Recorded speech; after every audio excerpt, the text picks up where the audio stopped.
Rusty in Lorena, Texas, watching Free Speech TV. Hey, Rusty, thanks for watching Free Speech. What's up? Hey, how's it going, Tom? Good.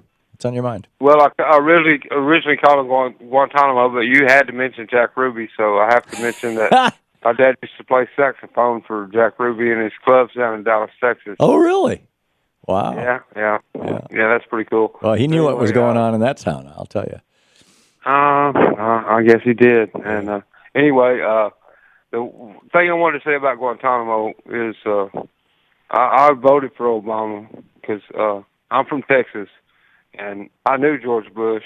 And what was that famous saying about I knew George Bush, and you ain't know George Bush? Yeah. But anyway. Yeah, I knew Jack Kennedy. Anyway. You know Jack Kennedy, yeah. Yeah, anyway. Well, George Bush, I never liked him from the beginning, but anyway, the whole deal is that what I want to say about Guantanamo is I voted for Obama because he was going to be the antithesis of George Bush. Right. And I was really hoping he'd close down Guantanamo. And one of my main concerns about Guantanamo is I was in the Marine Corps, and I know what it's like to be in the Marine Corps, and you have to follow orders, you know? You have to follow orders. And I'm concerned about the young Marines that are having to do all that crap down there. Yeah, I'm with you. It's dehumanizing.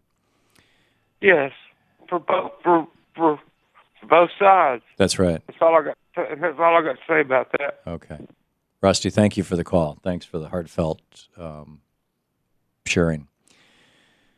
That's a tough one, but Rusty's so right. It is there's this thing called jailer's syndrome. The jailers are as much prisoners as the prisoners are, and the people who the Republicans in Congress are forcing to, they're preventing Obama from closing Guantanamo. They have for 5 years now.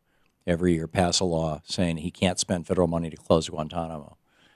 And every year he says, I want to close this. And they say, no, we're not going to let you. And they're doing it because, in my opinion, because they want to be able to, they want history to say Guantanamo was Bush-Obama, not just Bush's war crime.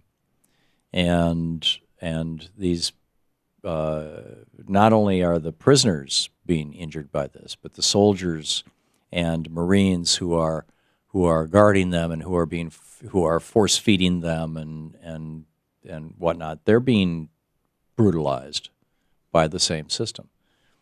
And Rusty is just spot on.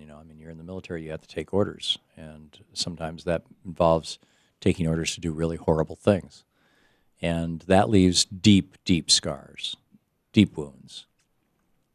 I have an acquaintance a relative actually, who served in the Korean War and came back from Korea and threw away his medals and said, I'm never going to talk about that again, and literally never did.